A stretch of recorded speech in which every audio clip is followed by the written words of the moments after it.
Good afternoon, John. Are you there? Yeah, so sorry about that. This is John Gilmore. We're just letting everybody, we're just getting people checking on now. So I'm just going to go quiet for about a minute or so and just let the participants join the webinar. We could just work watching the count pick up as we speak. So. Okay, well, I'll get started and people are just joining in. Welcome to today's webinar. It's educating executives and board members as to the necessity and importance of the GC's involvement at a strategic level. Quite the title. I'm John Gilmore, managing partner of Barker Gilmore. Great to have everybody attend today. We never know in these turbulent times how many we're going to have. But we had a significant turnout the last couple of months, and it looks like this month's going to be the same. Today, actually, we have one of my favorite advisors, Bill Solomon, speaking. I'll let Bill introduce himself. One of the things I love about Bill is he doesn't need a team of people around him to do one of these things. He has more stories and experiences than probably anyone I've ever talked to. Well-traveled and again, dealing with crisis situations, building, rebuilding, and taking companies to the next level. So I'm really happy to have Bill here. Bill, I'll let you introduce yourself, and then I'm just going to do a few housekeeping things before you get started. Okay, thanks, John. Bill Solomon here. Good afternoon and good morning to folks on the West Coast, and thanks for taking an hour of your time to join this call. As John said, I'm going to discuss today my views on how to educate and even persuade your management and your board how to involve you in a broader position as a strategic leader within the company. I spent most of my near 40-year legal career working for 3 different Fortune 500 companies and a startup company, Ford Motor Company, General Motors, and Ally Financial. Ally was formerly known as GMAC. It was turned 100 years old last year. But between those legal jobs at Ford and GM, I was the general counsel for about 3 years at an automotive startup manufacturing firm called Vixen Motor Company. So I had experience at very small startup manufacturing firm and obviously very large corporate organizations. In my last position, I was the group vice president and general counsel of Ally GMAC for about 17 years, and I retired about 3.5 years ago. With that, I'm going to turn it back to John if you want to make a couple comments before we jump in. Absolutely. Thanks, Bill. So today's webinar is part of our GC Advantage program. It's a complimentary professional development program that we're really thrilled to put out there. The great news is we've been getting some good feedback from all of you out there that you're enjoying the presentation, you're getting a lot out of it, and we're happy to do more.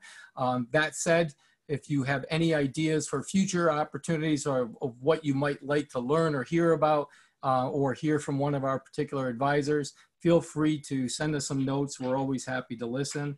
I also wanted to announce that the next webinar is scheduled for June 10th. And it's care and feeding of the board, executive leadership, and your legal team, the Balancing Act. That'll be June 10th from 1 to 2. Just letting you know, everything today will be recorded. We'll put it up on our website. It'll typically take a few weeks, but you can go to our website and not only see this presentation, but also some of the previous presentations that we've had. Also, just the last minute is there will be question and answers. You can click on the question component at any time and put your question down. We're going to save the actual questions though until the very end. So hopefully you can stick around. If not, we'll try to get answers to the questions out to everyone as well in a short period. So if anyone has any questions or comments or anything, we're very happy to hear your feedback in the end. Feel free to reach out to us. We're always happy to hear more. And to that, I'll just say, welcome, Bill. Thanks, John. Before proceeding, let's just take a minute to get a sense of who's on this call. I know that about 50% of the registrants are actual currently general counsel, a bunch are managing attorneys, some are in private firms, and some are in-house lawyers, not necessarily in a senior management role. But we've got 2 quick polling questions that will appear on your screen to ask about your current position and how long you've served in that position, just to give everyone a sense of where we are. So Taylor has put that up there. If you could answer it, just take a moment or two, we'll show you the results. So what is your current position and how long have you been in that position? And you see you have some options. You can scroll down for 1 year, 1 to 3, et cetera, et cetera.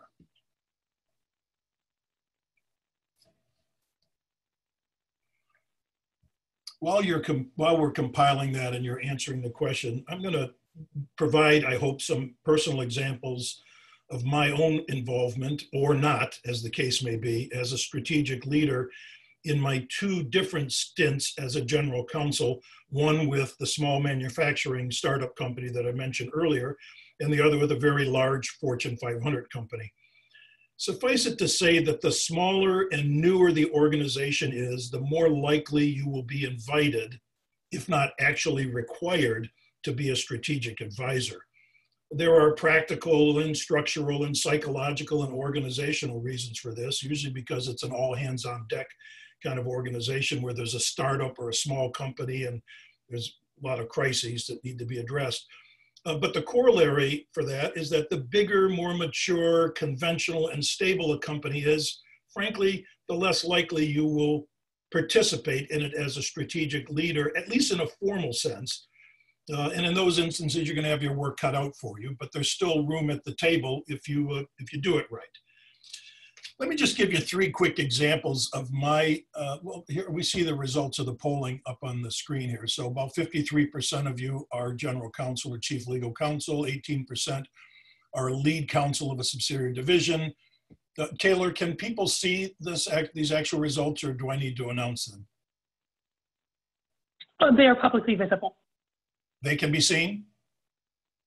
Okay, so you can see the results for yourself. So most of you are in the position, half of you at least, and the rest, you know, maybe aspiring to get to that view where, or that position where you are a strategic advisor beyond your role as a lawyer, and that's what we're here to talk about today. But let me give you 3 quick examples of my experience, and then we'll work in some other ones as it comes up. First of all, when I was at Vixen, and this was probably 20 years or so ago, it was a small startup company. It was a manufacturing firm started by a couple of former General Motors senior executives, and they made motorhomes, very innovative, cutting edge kind of motorhomes. But as a startup company, there were about a dozen or so leaders around the table, and our voices were heard, but not heeded.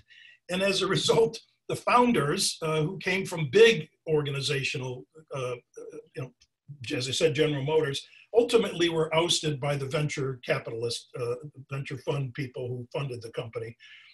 And as well, 2 CEOs kind of came and went because there was a lot of stress in the organization.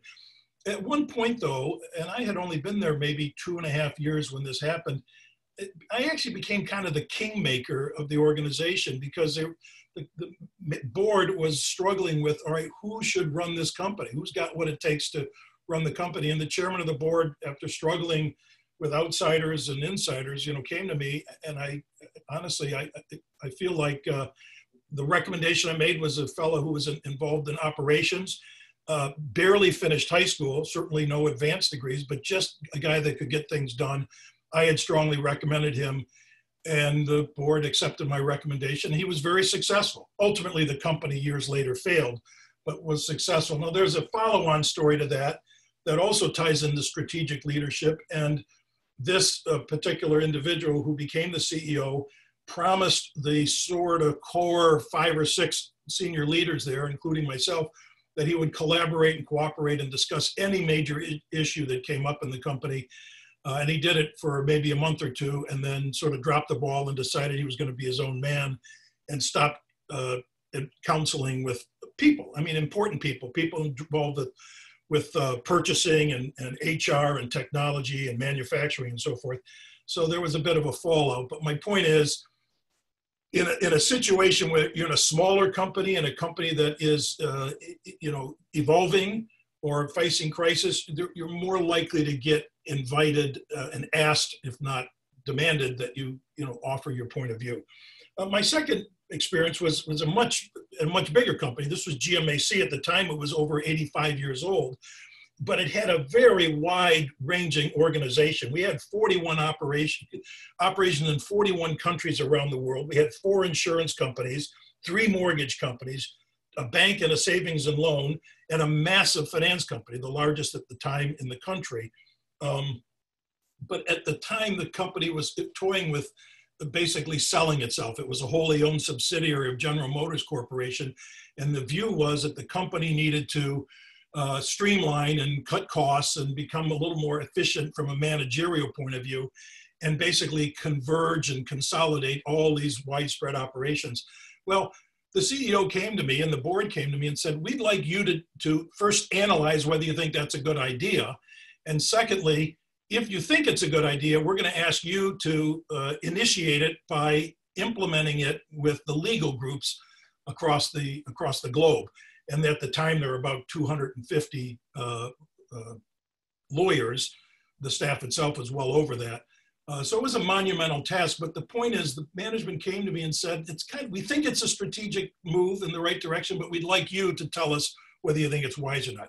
Why they picked me? I don't know. I'll tell you what my thoughts are about how to get to that position later on. And I think I met some of that criteria, but we'll get to that later.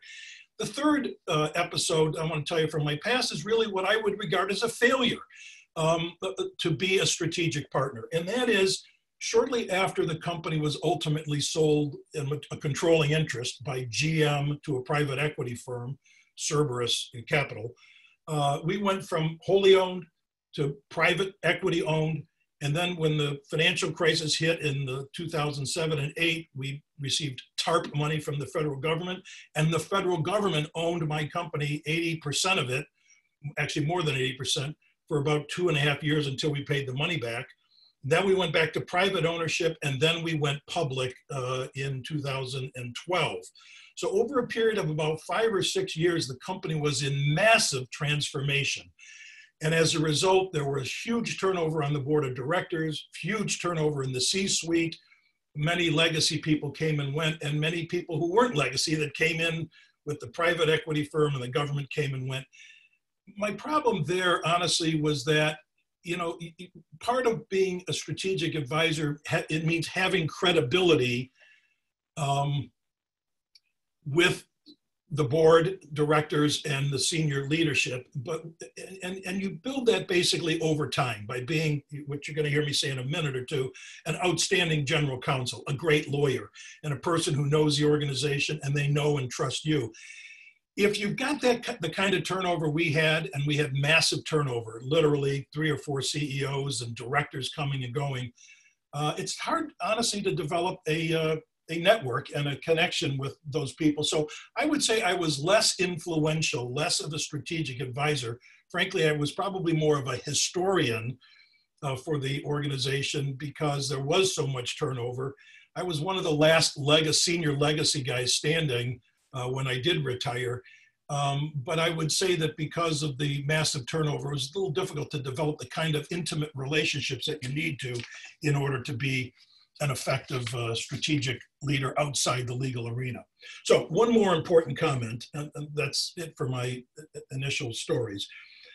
I would say no matter what the size, age, structure, or organizational situation at your company, the single most important factor in your involvement as a strategic advisor will be simply this: how are you as a legal professional perceived by the CEO, the board of directors, and the senior executive team? If you as the general counsel are viewed by others as a true legal expert and technician and problem solver, that is an essential first step toward the expanded role of a strategic leader outside of the legal realm. But it will be your challenge to climb up and out of that pigeonhole into another non-legal role or an expanded legal role. So one more set of polling questions. Let me ask you two more questions before we move on. And that is, let me ask you about your current status and your aspirational status as a strategic business advisor. These are the last 2 polling questions that I'm going to ask you today. So I apologize for that, but I think you're going to get a sense, and I want to explain some of the data that I've been able to find to compare and contrast them with other survey information. So here are the questions. If you are a GC, which of the following statements would your CEO say is most accurate about you today? And there you have three choices. Solely a legal counselor, a strategic legal counselor, or a strategic business partner. And then the second question is, which of the following statements would your CEO say is desirous of you? Do they want you to be a strategic business partner? Do they, care, or are they happy with you as just a pure lawyer or a strategic lawyer? So go ahead and answer those questions, please, and I'll be quiet for a moment.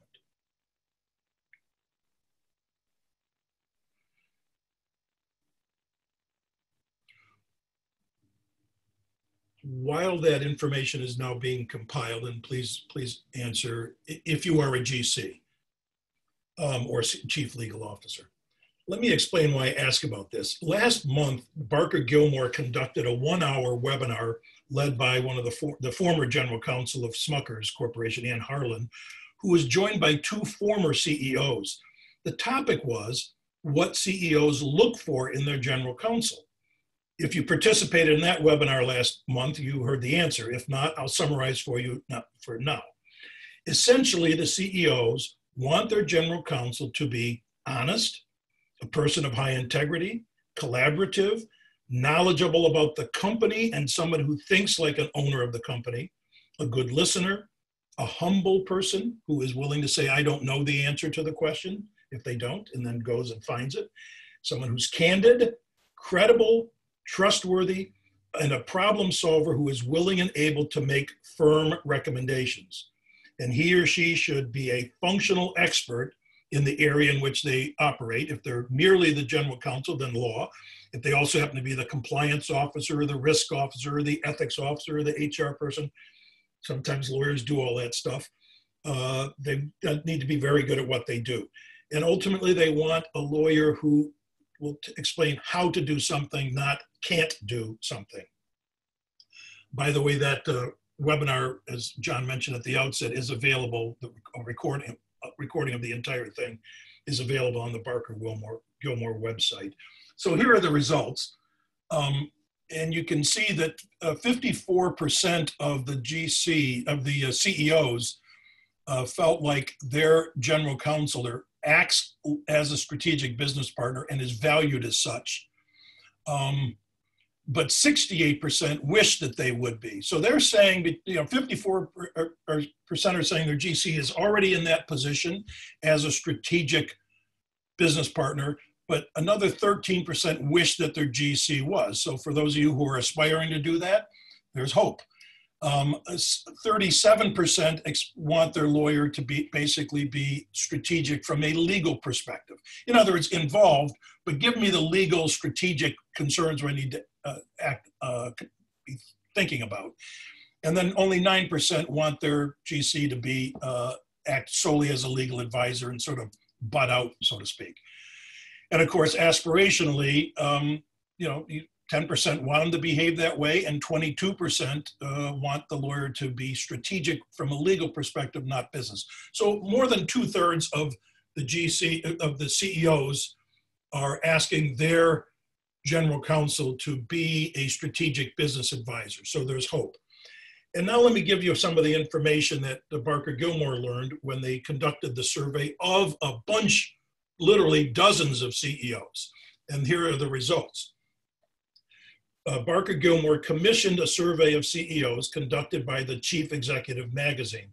3 questions were asked about the role of their current GC and the role of their ideal GC, and here are the results up on the screen.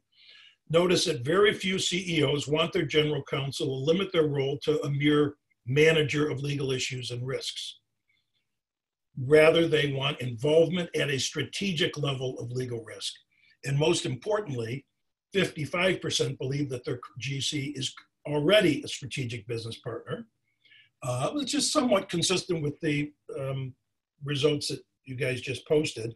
And better still, 70% want their GC to become a member of their strategic group outside of the legal arena. I would say this is very encouraging news. But here's the converse of that. The Association of Corporate Counsel, the ACC, recently surveyed its members, the lawyers in that group, and found that while 60% of GCs want an expanded strategic role, only 25% of them reported that they are successful getting it. So why the disconnect? I think there's 4 possible explanations.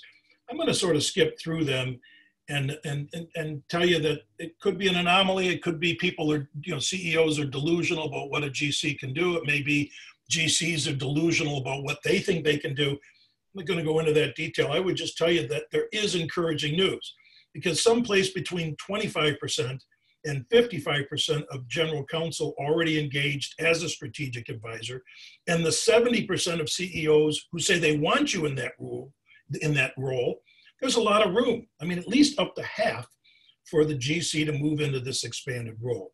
And of course, up to 30% of CEOs who do not want or expect their ideal general counsel to be a strategic business partner, they may not know what they're missing. They may not have considered the unique and highly valuable role that a seasoned senior lawyer can play in assisting the company to establish a long-term plan of action to achieve a goal for the organization.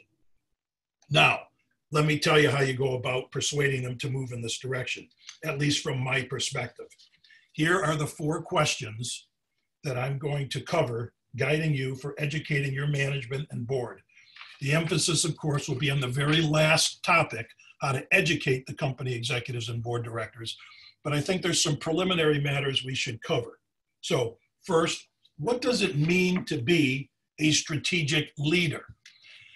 Now, I've surveyed a lot of literature in preparation for this webinar well, you can't believe how much stuff is out there. And the first thing I learned is that the concept of strategy is actually a military concept. It really deals with, sort of war planning, like strategy, tactics, targets, a military campaign, and so forth. But I would juxtapose strategy from tactics and planning and implementation. So I would say the definition of a strategic situation is the establishment of a long-term plan of action designed to achieve a particular goal or set of objectives. Not a fancy term, not a fancy definition, but a functional one that basically says we need a long-term plan of action to either set up a goal or to set some objectives for the organization. And the tactics for doing that, the planning, the implementation, the execution of that is not strategy. That's the hard work of actually getting it done. So strategic planning is really just creative thinking and planning ahead. Examples, might be, for example, in the business world is, how do we retain our employees during the COVID-19 crisis? How do we reduce manufacturing defects? How do we increase customer satisfaction or profitability? How do we improve quality while not putting costs through the roof? So there's lots of strategic questions associated with any company. And the examples I gave are, illustrations of that. So the typical strategic business advisors are the ones that you see up on the screen. Typically, almost always the CEO, CFO, COO, et cetera. And the question is, how about the general counsel, or the chief legal officer? Well, that's what we're here to talk about. And I think there's something to be said for lawyers having a strategic role in an organization. And I assume all of you do, or you wouldn't be on this webinar. So here are some typical traits of a strategic business leader. I'm going to read through them fairly quickly, and they're going to sound obvious. And most of them are compatible with what I read at the outset that the CEOs talked about in that webinar last month. But if you think about it hard enough, and if you think about the people that you regard as strategic leaders, I think it'll resonate with you. So the typical traits, behaviors, and attributes of a strategic leader include curiosity, a person who has a challenging or devil's advocate sort of approach to things, has a broad perspective in the sense that they see the big picture and understand consequences of certain behaviors and activities, weighs the implications of long and short-term actions, considers the interests of all stakeholders, not just the shareholders or investors, but customers, regulators, owners, the media, employees, public, and suppliers, vendors. They also have the agility to move from strategy to tactics and implementation. It's not just loose talk, it's actual action. The problem I had at Vixen, and the reason the founders were ousted, is there was a lot of talk and a lot of strategic chatter and initiatives, but no one was willing to bell the cat, so to speak, to actually get it done. Or there was always a lot of left the meeting, but nobody had actually put together the right plan to move forward, which is strategic. Doing so, obviously, is the implementation or the tactical part, but you still have to have plans for putting into place the strategy. There needs to be self-awareness of personal strengths and weaknesses. You need to be creative and open-minded. You need to be courageous. Sometimes you need to ask the hard questions and know that somebody's going to laugh or say, that's a stupid question, but you need to ask those tough questions if you're a leader, literally a strategic thinker. You need to be analytical about issues and alternatives. You need to be knowledgeable about business, finance, and the world. You ought to be reading things like the Wall Street Journal and Forbes and Fortune and Time, and any need to know what's going on in the world and how the world is reacting, especially in the particular industry in which you're located. You need to have a contemporary perspective about what's going on, as well as a historical perspective about your company and the industry. You need to be a probing person, willing to ask the next question down. Think in terms of, not from a lawyer point of view, but just cross-examination and think hard about why do we say that and what are we missing. You need to be a risk taker. You need to be proactive, and you need to be collaborative. These are all what I'm going to consider layman traits and characteristics for a good strategic advisor, not necessarily one who's a lawyer, but to me, that's the baseline for a strategic leader. And if you think about people whom you consider to be true strategic actors, whether currently in your organization or people you've come across in your life, you will undoubtedly conclude that they possess most, if not all of these traits, and likely many more. Generally, these are baseline behaviors that any prospective strategic leader should emulate. Model yourself using these qualities and you are well positioned to advance your cause. So, second question is, what is a strategic general counsel? This should be your current status. If you're a general counsel or aspire to be one, frankly, it is job one. You will never become a strategic business leader if you are unwilling or incapable of being a strategic legal leader or counsel.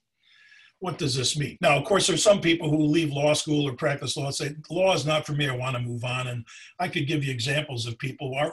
My own CEO at one point, a man who became the CEO of Chubb Insurance, John Finnegan, graduated law school and never practiced law a day in his life. Man is brilliant, probably one of the smartest guys I've ever met in my life, made a ton of money, was a smart man, never practiced law, never pretended to practice law in terms of, thinking he knew more than the legal people did.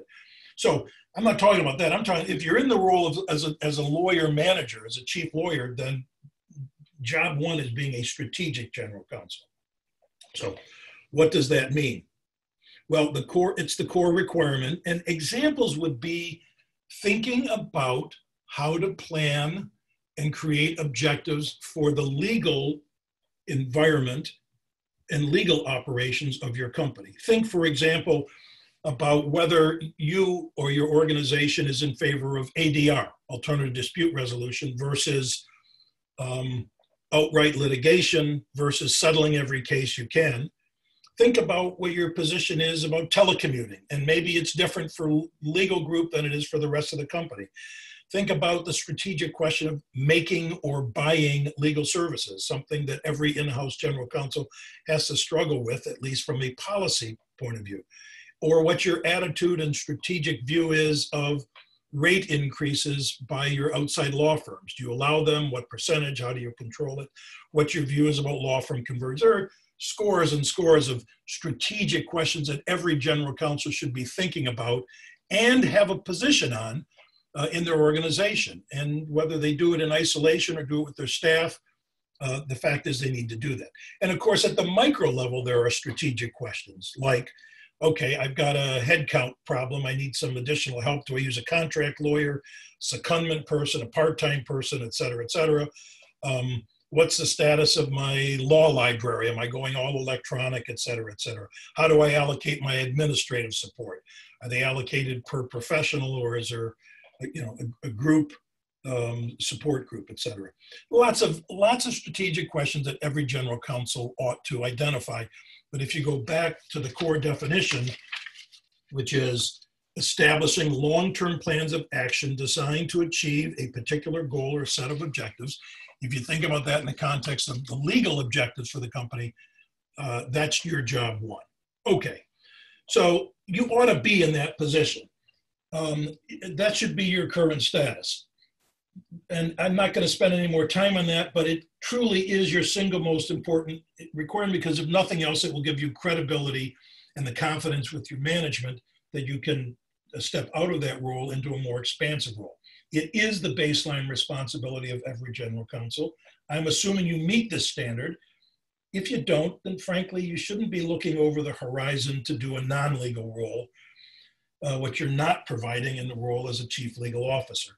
Simply stated, and at the risk of stating the obvious, being a strategic general counsel is a prerequisite for expanding and enhancing your status as a non-legal strategic business advisor.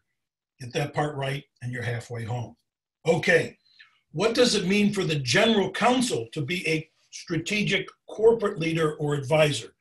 Now, this stuff is important because this basically addresses the question of why you, as a lawyer, as the chief legal attorney for the company, are in an excellent position to provide strategic business advice to the organization because of your unique status as a lawyer. And so this will help sell and educate the position when we get to that at the very end of the fourth question. So there are 4 important points to consider here. Fully understanding these will give you a leg up on educating your management and selling them with the idea of both positive points and preparing you for overcoming likely objections. So here are the 4 questions. How is this different from your role as a strategic general counsel? Why is the general counsel uniquely qualified for this role versus other company professionals? I think there are 10 reasons. I'm going to tick through them quickly. You should pause to consider your motivation for wanting this expanded and enhanced role. There are at least 6 that I can think of. And frankly, you should consider the risks that this new role may entail. And I can think of 8 that you should consider. And maybe you don't want to hear that before you step into the fray of being a business advisor as opposed to just a legal advisor, but you ought to think about it. So first of all, let's talk about the general counsel as a strategic corporate leader. Above and beyond the role of chief legal officer, providing business guidance, direction, ideas, and perspectives of the company that are separate and apart from legal advice, but it is not inconsistent with your role as a legal counselor. That's what it means to be a strategic corporate leader. Stuff in the business arena, not legal, and not inconsistent with your role as a legal advisor. So why is the general counsel particularly qualified for the strategic role? Well, I've got at least 10 reasons. I'm going to tick them off pretty quickly. First, in addition to the typical traits of a strategic advisor that I've already talked about, the general counsel usually possesses other highly valuable, perhaps even unique attributes of a strategic leader, including we are trained as problem identifiers and problem solvers. We are effective communicators, written and oral typically. Lawyers tend to be on the high end of the intelligence chart. We tend to be well-educated and well-read. Lawyers tend to be rather calm, level-headed, and, quote, unflappable. By the way, I'm not making any of this stuff up. This is from my massive survey of the literature coming into this. So, some of it are my thoughts, but most of it comes right out of the literature that I've collected. Next, lawyers tend to be experienced negotiators. We have a stature as a, quote, officer of the court, and as such tend to have kind of a role as a respected judicial officer in a peculiar sort of way. Lawyers tend to be more objective and thoughtful. They also tend to be the custodian of the corporate culture, whether as a historian or just because you know how things get done around the organization and how to solve problems. You're also the conscience of the company. Very often the lawyer is the ethical watchdog of the company, whether you like it or not. And if you think about all of the crises over the last 20 years, whether Enron or the GM ignition switch or Accenture, or all the other ones, the question was always, where were the lawyers? So whether you like it or not, you are the conscience and the ethical watchdog of the company. And if you smell a rat, you ought to call it out and deal with it.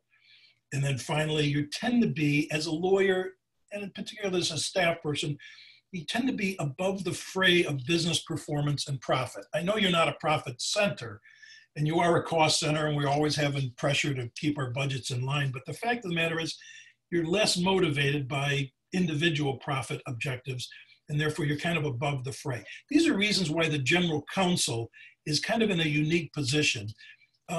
You got to sell it the right way when you talk about it, but frankly, there's nearly a dozen reasons that make you unique versus the typical other business leader.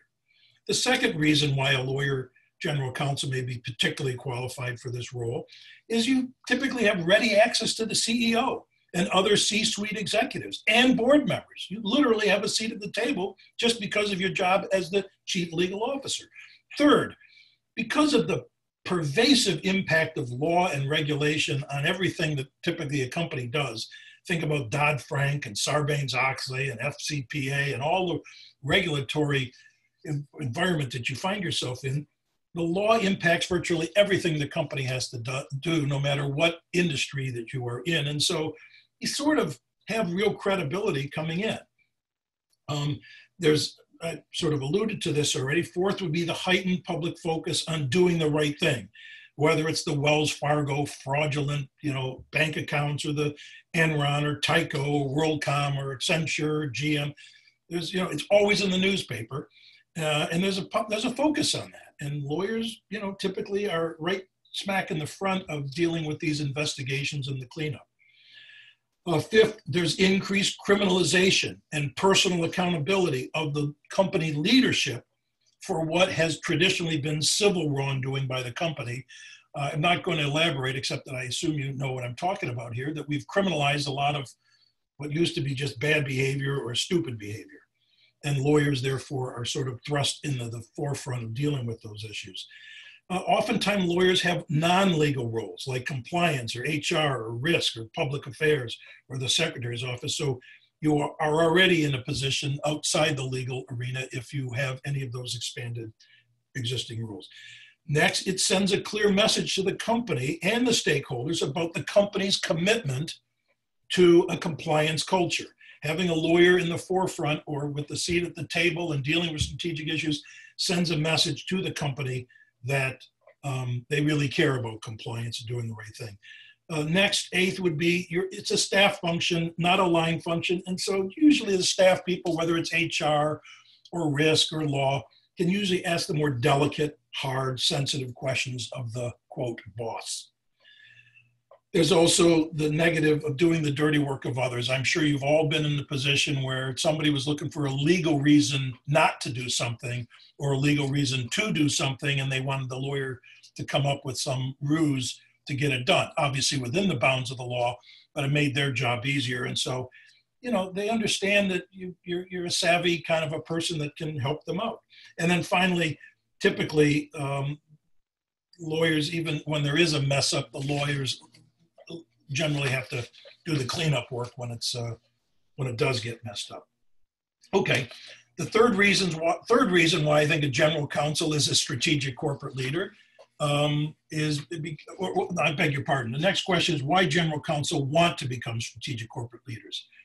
You look in your heart of hearts and you decide why you want to be in that role. A lot of people because it's a career enhancement or it's a change. Julie Sweet, who is the current CEO of Accenture, was the general counsel of Accenture for 10 years. She's been the CEO at Accenture for 10 years. She was the GC there for 10 years before that. And before that, she was a partner at a large New York Wall Street firm. Brian Moynihan, the CEO of Bank of America, was the deputy general counsel of Fleet Bank, a bank that Bank of America bought. And I previously mentioned my former CEO, John Finnegan, who was my CEO and then became the CEO of Chubb. So people just maybe want to move, want to change. It looks more exciting on the other side of the hill. Secondly, it could be financially rewarding. Sometimes in that position, the bonuses are bigger, the salary is bigger because you have a different, more expansive role. Third, you might be involved in exciting, transformative projects. The company might be looking at strategic things that sort of will take it to the next level. Fourth, it will assist the success of the enterprise, which should ultimately be your goal anyway. Fifth, it could improve legal services. If you are at the table, you understand all of the strategic things going on and have a hand in that, you can actually provide better legal service. And then finally, it actually would improve the morale of your legal department members if they know their boss, their general counsel, is involved in some of the strategic decisions. They may not agree with those decisions. They may think they're stupid, but the fact is, the fact that you are influential will give them a sense of pride, and it's good for their morale. Okay, finally, what risks are involved in being a strategic business advisor? I think there are 8 of them, but you ought to think about them before you step into the fray. First, be sure you separate your role as a legal advisor from the business advisor in order to protect the attorney-client privilege. That privilege is constantly under attack, especially when it is asserted by in-house counsel. You know it. And so make sure that you make the distinction between giving your advice as a business strategic leader and a legal strategic leader. Second, you may be taking the place of another more suitable person. You may want, one of those limited spots of being a strategic business leader, but there honestly may be a better person in the organization, and you could be taking their place, which would undermine helping the organization and improving the success of the enterprise and so forth. Third, understand that there's a significant increase in work if you take this on. This is not just all glory. If you take on the role of a strategic business advisor, there's a lot of work involved in it. It's and if you've got the time and the energy, go for it. But understand it's a lot of work. Fourth, there's a risk of failure. Do you really add value to the organization as a business advisor? Because if you don't, there's going to be a loss of stature and respect, not only in that role, but probably in your role of general counsel that you bit off more than you could chew. Fifth, you're aligning yourself with the top leadership of the company. Put in the vernacular, you live by the sword, you die by the sword. If you are one of the core strategic leaders of a company and it's a bust and there's a purge and leadership is swept out, you're probably going to be caught up in that situation. You just need to be aware of the risk of doing that, whether it's the board of directors or certain directors or the C-suite people. Sixth, there could be resentment of your colleagues. Why are you so much better than Mr. or Ms. X in terms of this role? How come you have a seat at the table and you get the ear of the CEO on strategic, not legal matters? And you could end up being resented by some of your colleagues. Seventh, traditionally the conventional wisdom is stick to your knitting. Do what you do best. If you're best at being a lawyer, then by golly, just stick to being a lawyer, and because you're taking a huge risk by stepping outside of that arena. And then finally, of course, understand that there could be real frustration. I told you that at least in one survey, 60% of GCs want the role, only 25% get it. So you don't want to become embittered because you took a shot at it and didn't get it. All right. So those are the pluses and minuses and what makes you special as a GC. Now I'm going to tell you how to go about educating your leadership in your role, for your role as a corporate strategic leader. I think there are actually 2 approaches. There's the incremental approach and there's the direct approach. I'm going to do the direct approach last because I really believe that in most cases, if there were an easy way for the direct approach, which is simply to ask your CEO or your chair of your board for that position, you would have done it by now, but you certainly should. But I'll come back to that and I'll get some thoughts on that. But I think really the stealth, incremental or indirect approach is the right way to do it. And I actually have 9 action items for you to consider. So this is how to educate and persuade your CEO incrementally that you should have a seat at the table as a strategic business advisor. First, and I've said it, and I know I'm gilding the lily here, but you need to be the absolute best general counsel possible. Optimize and market the provision of your legal services, including the results, costs, responsiveness, and professionalism. I regularly would cut out articles from business magazines and the public press where our competitors or people similarly situated got their butts kicked because they failed to do something that our company was doing because we did it right legally, following the advice despite the frustration of some business people. In other words, brag on yourself, market yourself, market your people. You know, send notes to people. No, it doesn't have to be widespread. It doesn't have to be grandstanding, but a nice note to a CEO or a business leader, a division leader that so-and-so in your department just successfully handled this or that, or we just did this. Sell the organization. So be the best GC you can be. Secondly, build a strong network of ties with other executives. In other words, make friends with your colleagues and your other people. You never know who's going to rise to the top. And in any event, it's the right thing to do. It's the decent thing to do. Be decent and good to people. And it's amazing how people over a longer career will move ahead and finally find themselves in a very senior position. So for good reasons, you want to be their friend, but it's also the right thing to do. And how do you do that? How do you build a network? Support their legal need. Don't blow them off because they happen to be in a minor role or minor position, but give them help where they need it. Be personable and friendly. These are obvious points, but I'm telling you, it pays dividends. Communicate legal and related matters of interest to their function. If you see something or learn something that you think may be of interest to them, send it along to them. Let them know that you care and that you're thinking about their particular function or activity. Join a cross-functional project or team. As things come up, and they always come up, they may not be the most strategic thing, but it may be a cross-functional activity or team. Volunteer to step in, or get one of your lawyers or paralegals to step in and join that activity so they know you care beyond just the law and how it affects your group. And ultimately, you need to learn to tolerate politics and difficult personalities. My own personal view is it makes no sense to take sides. If you're the general counsel, people come and go. And I honestly think if you take the Swiss approach and are neutral about what position, in terms of politics I'm talking about now, and personalities, and say nice things and don't say nasty things about people. You don't want to be a patsy, but on the other hand, I think it's good to tolerate crappy politics and difficult personalities. All right. Third, improve your skills and knowledge to make yourself more strategic by, and I have 12 things. I'm going to read them quickly. Disabuse a naysayer reputation and strive to get to yes. Assist with non-legal company crises. So if things come up, volunteer to step up and help out even though it's outside your bailiwick. Inform yourself about your business and your industry. And I mean, literally read all about it. Even though you may not be an expert in pharmaceuticals, read about it, or nuclear, read about it, or whatever the industry you're in. Seek and accept non-legal projects and positions if they're available. Volunteers, they're always looking for help, usually. Read and understand all significant financial reports of the organization, including the balance sheet, the P&L statements, quarterly and operational reports, budgets, board reports, outside analyst reports, etc. Communicate in plain, practical language and avoid legalese.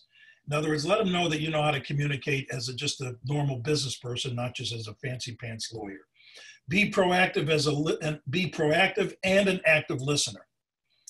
Think creatively and like a business person. And again, some of this stuff should resonate. These are things that those CEOs mentioned that I talked about at the outside of this call.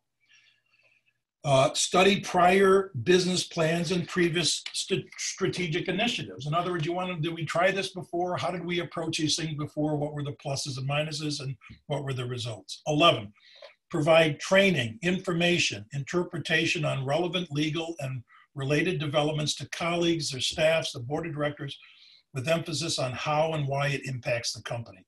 I mean, literally, if you can provide training and you can also provide development in the legal area and how it impacts them, you'll raise your profile and credibility with the C-suite and the directors. And finally, and this is important, set aside some quiet time to actually think creatively and expansively. Close the door, turn off the phone, and actually reflect on what is this company doing that it could do better. and think wildly, think creatively. Have a beer or a shot or something before you are in that mode, and literally think creatively and jot those ideas down. Literally brainstorm. Some of them are going to be duds. Many of them will be, but it's amazing how effectively. And some people do their best thinking in the shower, or when they're running, when the doors closed and the lights off, whenever. Fourth, seek out strategic roles and opportunities. So actually go ask your CEO, okay, don't say I want to be a strategic business advisor, just go look for roles and opportunities. Fifth, ask the CEO and all department heads and board committee chairs to sit in on various planning, reporting, regular or special meetings, so you can inform yourself and be more responsive and helpful providing legal services to the organization. In other words, it's sort of a backdoor into the strategic piece. I'd say early on, keep your mouth shut and listen, but get yourself in at those meetings so you can see how they think or fail to think about strategic issues, because it won't be long before you then could pose your own views and ideas either before or after a meeting or separately. Next, send short, concise notes to essential decision makers, department heads and otherwise, with ideas, concerns, or considerations that begin with, quote, I understand that you're talking about possibly doing X. Have you thought about, and then give them your ideas. Whether they're stupid ideas or not, give them your ideas. It shows that you care and it shows that you're thinking. Avoid grandstanding, avoid frightening the client.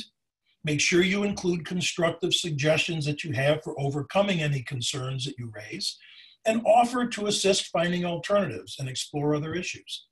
But sending these notes kind of in private to people who are in that position, they will respect you and appreciate it. Next, ask your CEO and other leaders for a seat at the table, emphasizing that being there will make you more effective in your role as the General Counsel, because you can remove obstacles that are identified early on. You'll be able to properly staff the work that needs to be done by whatever they're talking about doing, and that the legal work for any new initiative can be accomplished more quickly and accurately. Be sure to provide assurance, if it becomes necessary, that you will limit your involvement at these strategic sessions to your role as a lawyer, as corporate counsel. This allows your later input as needed via these little silly notes I talked about, where you sort of weigh in and say, have you thought about this or that? Kind of in private. Next, if you have the opportunity to learn in advance about topics for strategic discussion, communicate them with the sponsor in advance of the targeted session to provide useful perspective to that person so they don't feel ambushed or embarrassed. And they're able to preempt your perspective if you are invited at such a meeting to raise it. This will give you credibility with that decision maker, win the allegiance of that sponsor by helping him or her to look smart and thoughtful, leading to your greater involvement in future initiatives.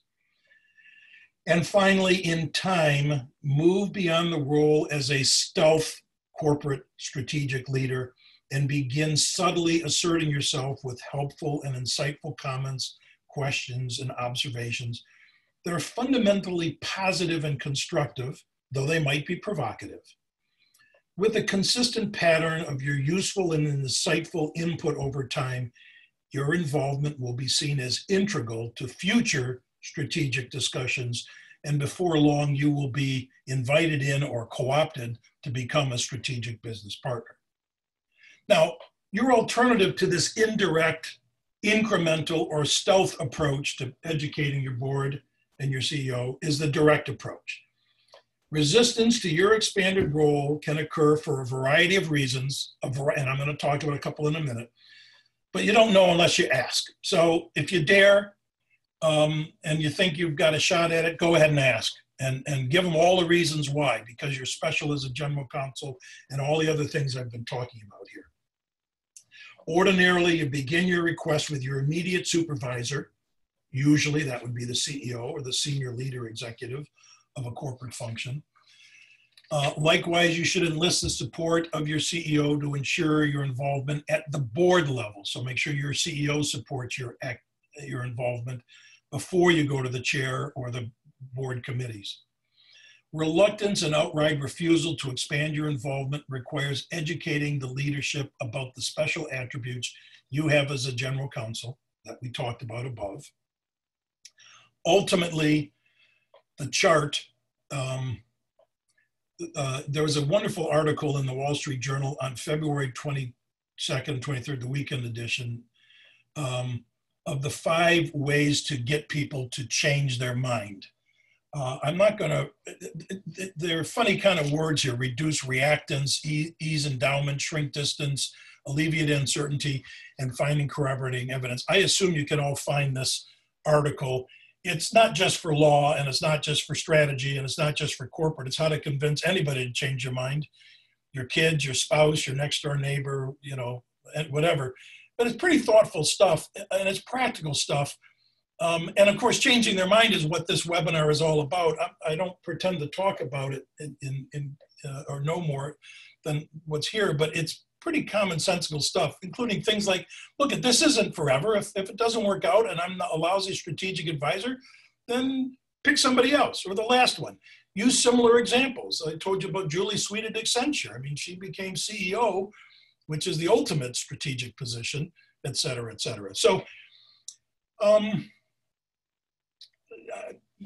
what I didn't say is that my outline, by the way, and I've got a lot of all the stuff I've been talking about is available, not just the recording, but the outline will be available at the Barker Gilmore website as well if you want to look at it, including more substance on these 5 points that I found in the journal. I found them particularly interesting. Okay, I've got 5 questions that have come up, and I'm John, I don't know if you've looked at them. You think one might be a better one to start with? Yeah, I actually love the first question, Bill, which is it really comes into play a lot when we're doing search work. Is any advice for a second in command attorney navigating relationship with a new GC who has not successfully achieved strategic partner status with the execs and the board? How can I improve perception of the GC and myself without the GC feeling undermined or threatened? That's a great question. I will say that when we go in to have an alignment with a CEO about a search, one of the first questions we ask is anybody internally going to be considered for this position? And whenever we have a GC that is not aligned as a strategic advisor and the CEO is craving a strategic advisor, the answer to that question is almost always no one inside is qualified. So that's a great question. Bill, I'd love to hear your insight of what a number 2 can do to help position themselves and the law department without. Well, yeah, it is a wonderful question, and it's got a lot of complex elements, mostly because it depends on the status of that GC. If that person is sort of checked out, the current GC, or has plateaued, or is a year or 2 from retirement and really doesn't want to do anything more, or doesn't feel like they have the ability to do more, but you do. If you can have a candid conversation with that GC, so they're not feeling threatened, only you know whether the GC is, what their status is. I assume you do. If you're second in command, you understand their personality and their motivation. They may love for you to step up. They may not like corporate politics. They may not like all the people that sit around the table and pontificate and think they're smarter than the world. And they may love for you to step up. Frankly, my own boss was kind of in that situation. I mean, after a while, before I became GC, he actually put me in those tough situations because he didn't like it. First of all, because they'd always put him on the spot. They'd ask him tough questions, and he wasn't thoroughly engaged. And secondly, it was just easier to have somebody else, do it and then come back and report back. So over time, the brain trust figures out who knows the answer and who doesn't. So to me, the answer to the question is you want to know how your GC is going to react if you step up or out. And I would definitely have a frank conversation with them, especially given whatever their current status is and their attitude is. There's a lot of GCs who are just happy practicing law and don't want to or aspire to do anything else or aren't capable of it for lots of different reasons.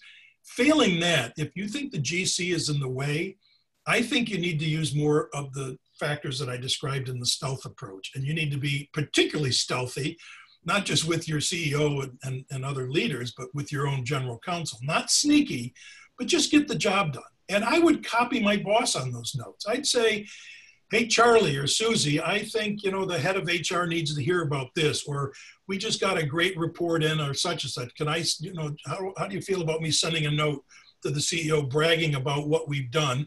I'll copy you on it. So the GC seems to get credit for it.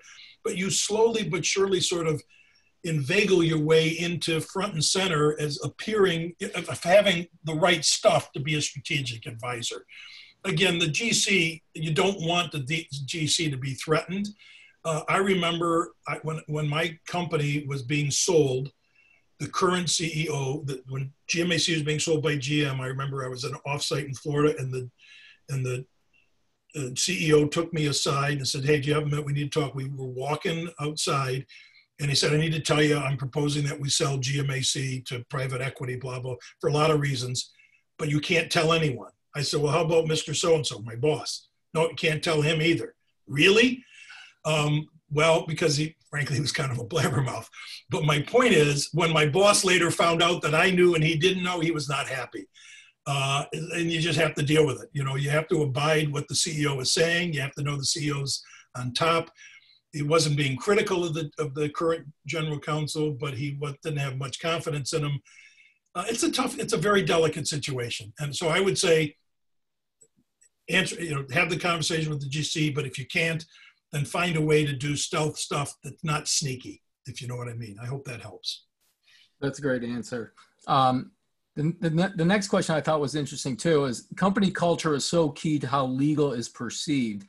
I am a European-based multinational company, or I am at a European-based multinational company who might view legal or the GC as a legal role, less so as a strategic and business advisor. Any advice on changing this perception or belief? I know you already touched on a lot of that. Another great question. You're based in a European multinational, but it's not clear if you're an American or not, because American lawyers do, behave differently. I think typically more expansively than non. I would say you just need to start educating. And the way to do that is, I do the subtle approach, send notes along and say, have you considered this and have you considered that? And even make apologies and say, look, I know it's not. I remember very early on in my career, somebody admonished me early on at a credit committee meeting. Somebody admonished me and said, like children, you should be seen but not heard. So unless you have a legal objection, butt out. And if you see a legal objection, please let loose. This was very early on, and I was admonished and I stepped back. But so the way you do it is you read the reports ahead of time and you send the notes to the sponsor or the proponent and you let them know what your views are. So you're winning people over. So at those meetings, then they'll turn to you and say, hey, Bill, what do you think about this? I know you have a view. I would say the same thing could apply in the European model. It's tough because we had a bunch of European operations and European lawyers, and they clearly are wearing a different hat and they're viewed differently. But in time, I think if you continue to insert yourself in a low-key, non-threatening way that's constructive and positive, I think you can win people over. But it's definitely a challenge. It's a cultural challenge for sure. I don't know if that helps, but it's tough. That's great. I actually hear this question a lot too. Comes in, if the GC reports to an executive team member other than the CEO, does that create red flags and undermine or preclude your ability to serve as a strategic corporate leader? It does a little bit. And what's interesting, I got to tell you the story. I'll make it quick. When in the massive transformation that our company was going through, including the firing of the CEO, who was a pretty pompous guy, a new CEO came in. He had been at Citibank and had been at GE. I mean, a very influential guy. When he came in, he wanted to limit the number of direct reports. And a couple of the other department heads came to me and said, oh, Bill, we're hearing that we're not going to be able to report to the CEO, and we think that's wrong. Will you please go to bat for us? Thinking maybe I was all powerful. Well, as it turns out, those two people actually continued to report to the CEO, and I reported, along with the risk lead and the compliance lead, reported to the COO for a limited period of time. Now, I think the reason is because the new CEO knew that the legal activities were in good condition and we were facing no serious legal problems at the time. And I'd like to think that. I'd like to think he had done his diligence and realized, hey, Solomon knows what he's doing. I don't need to hear from him unless there's a crisis. So for about a year, I actually reported to the COO. And the irony was the two people who had come to me and asked me to go to bat for him obviously didn't go to bat for me to say, oh, this is a mistake. The GC should report to the CEO. So I reported to the COO for about a year, as I said, and then she was still with the company, but then the CEO had me report to him later on, once he got his feet on the ground and got oriented, knew what we were doing. So I don't, there were people in my department. This is why I made the point about it's a morale bummer when you don't have a strategic role.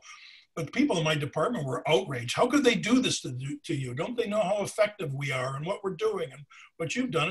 And I said, you know what, this too shall pass. Let's just hang in there and be good soldiers and get the job done. And honest to God, as I said, a year later, I was reporting to the CEO and had as much, if not more influence than I'd ever had. And so it all works out. Again, it comes back to this notion, just do your job, plug away. I'm not saying be a patsy, but I'm saying if you're effective and good at what you do and work in these stealth things I've talked about, this incremental approach, ultimately you will win out. Unless the CEO is a total, jerk or delusional, but I'm sure plenty of you have those guys too. But I think that's how that works. That's great. And actually, I've had a number of situations where we work on a search where it doesn't report to the CEO. Many of the prospects say, I'm definitely not interested because it doesn't report to the CEO. And a lot of times what I find out is the CEO has never had the experience of having a true strategic advisor before. Yes. Once the new GC takes the position and they become a strategic advisor, suddenly the CEO wants that person closer to them than ever before. Actually, one tip that I have that I just had a candidate that did exactly that. The advice they gave me was think, talk, and present like you are a business owner. And one of the things that actually helped that person is they went to finance for executives at the Harvard Business School and allowed them to speak more like a business person than a lawyer in some of those meetings. And that was really helpful. So anyways, that was a tip that I got from someone else. We're going to have to call this short, but the one question that someone asked that I thought was a great question is, Bill, how do you think the role of the GC will be changed by the COVID-19 crisis? Wow. I don't know. I'm at home unshaven and in pajamas. No, I don't know. I think there's going to be a lot of changes. Frankly, I think lawyers are going to be asked to provide sound legal advice. And one of the things the other CEO said is don't give me the two alternatives. I want a strong recommendation from you. I don't know if I mentioned that when I spoke earlier, but this CEO was adamant about, I don't want the typical legal on the one hand, on the other hand. I get all that, but give me what you recommend. I actually don't know the answer to this question. I think, and I know it's a hot issue, both politically and otherwise, a lot depends on how this unfolds and what the ultimate determination is. But it reminds me of one thing, 10 seconds more. One of the criticisms I had from one of the directors during the transitions phase was that, they sometimes called me the junkyard dog because when a question was asked, I knew the answer, and I had rationale for the answer, but the criticism was, but have you thought about the alternatives and the other options? And my answer was, if you knew Bill Solomon, you knew not only did I think about those, but 10 others, but I'm telling you what the recommendation is. So I did a lousy job of advocacy by explaining context for my reasoning.